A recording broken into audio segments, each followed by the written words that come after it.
రద్దు చేస్తే మీకు తగు న్యాయం చేయిస్తామని మీరు అన్నారు. అప్పట్లో మీరు అప్పుడు గతంలో మాటిచ్చి ఇప్పుడు తప్పడం మొత్తం కంక్లూడ్ మీరు మీ వంతుగా కృషి చేసిన రాష్ట్ర సీఎం దృష్టికి పోయిన తర్వాత దానిపైన ఎటువంటి స్పందన లేదు ఇప్పటి వరకు.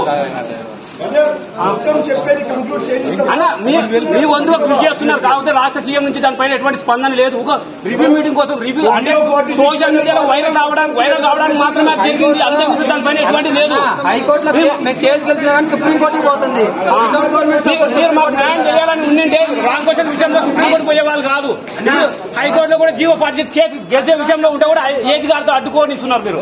మరి ఎక్కడ జరుగుతుంది న్యాయం? మాకు ఒక ఏజ్ వచ్చి కోర్టులోకి వచ్చి జీవో 40 కేసు వాదిస్తున్నారు అంటే గవర్నమెంట్ సపోర్ట్ లేనిది ఒక ఏజ్ గారు ఎట్లా ఇన్వాల్వ్మెంట్ అవుతారన్న చెప్పు. రాంగ్ క్వశ్చన్స్ కేసు కోర్టులో గెలిస్తే సుప్రీంకోర్టుకి పోయారు. గవర్నమెంట్ పైన నోటిఫికేషన్ మీద కేసు పడ్డప్పుడు ఎవరు రిప్రజెంట్ కాకుండా కేసు పోనీ అని చెప్పి అడ్వకేట్ రాకపోతే కేసు అంటే మీరు గతంలో ఉన్నప్పుడు నాకు న్యాయం చేస్తామని ఎట్లా హామీ ఇచ్చారన్న మీరు?